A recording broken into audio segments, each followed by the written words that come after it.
اعوذ باللہ من الشیطان الرجیم بسم اللہ الرحمن الرحیم السلام علیکم ورحمۃ اللہ وبرکاتہ students, welcome to Pakistan overseas school Kharian branch اسلامیات جماعت ہفتم۔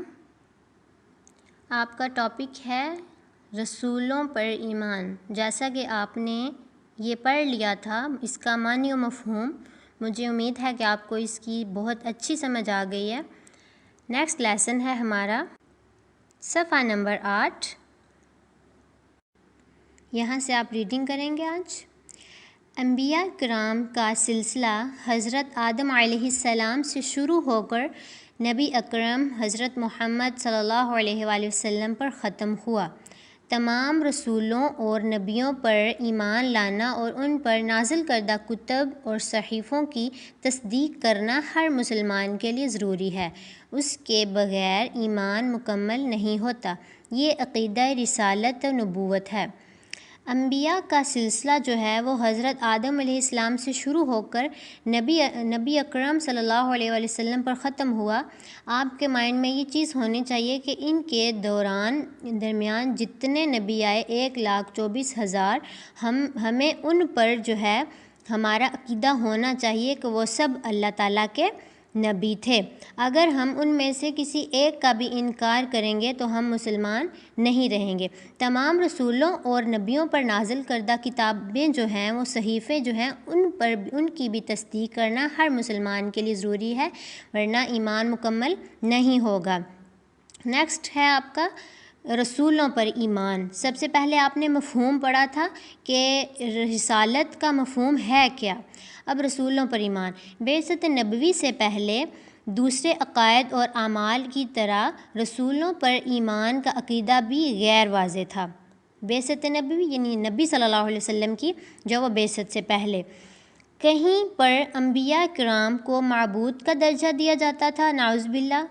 یعنی معبود تو ایک ہے نا، اللہ تعالیٰ، تو نبیوں کو بھی معبود مانا جاتا تھا، اور کہیں ان کو ایک عام انسان کے درجے سے بھی نیچے گرا دیا جاتا تھا، نعوذ باللہ۔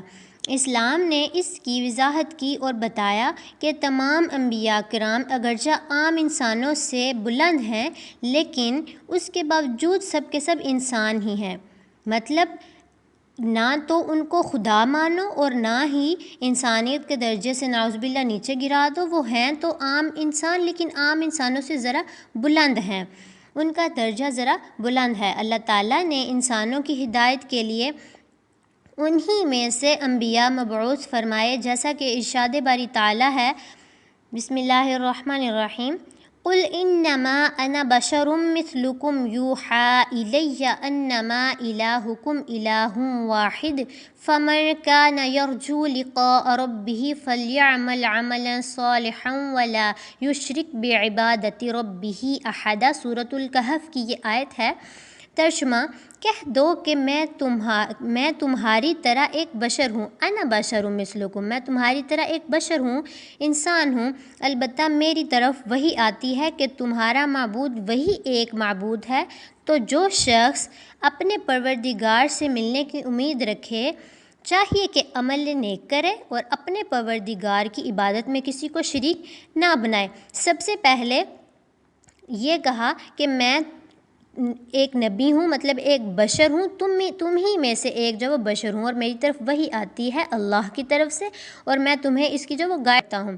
اور دوسری طرف ساتھ یہ بھی بتا دیا کہ پروردگار سے ملنے کی امید رکھنا چاہے تو اسے چاہیے کہ نیک عمل کرے اور اپنے پروردگار کی عبادت میں کسی کو شریک نہ ٹھہرائے۔ مشرکین مکہ نے بھی جب یہی کہا کہ اللہ تعالیٰ نے ہمارے لیے ہمارے جیسے انسان کی بجائے کسی فرشتے کو کیوں نہیں بھیجا، تو قرآن مجید میں اس کا جواب یوں دیا گیا، قُل لَوْ كَانَ فِي الْأَرْضِ مَلَائِكَةٌ يَمْشُونَ مُطْمَئِنِّينَ لَنَزَّلْنَا عَلَيْهِم مِّنَ السَّمَاءِ مَلَكًا رَّسُولًا۔ ترجمہ: سورۃ بنی اسرائیل کی آیت ہے۔ کہہ دو اگر ہوتے زمین میں فرشتے پھرتے بستے تو ہم اتارتے ان پر آسمان سے کوئی فرشتہ پیغام دے کر۔ اگر زمین میں فرشتے ہوتے تو ہم فرشتہ ہی آسمان سے اتارتے۔ آپ یہاں تک اس کی ریڈنگ یاد کریں، ٹھیک ہے؟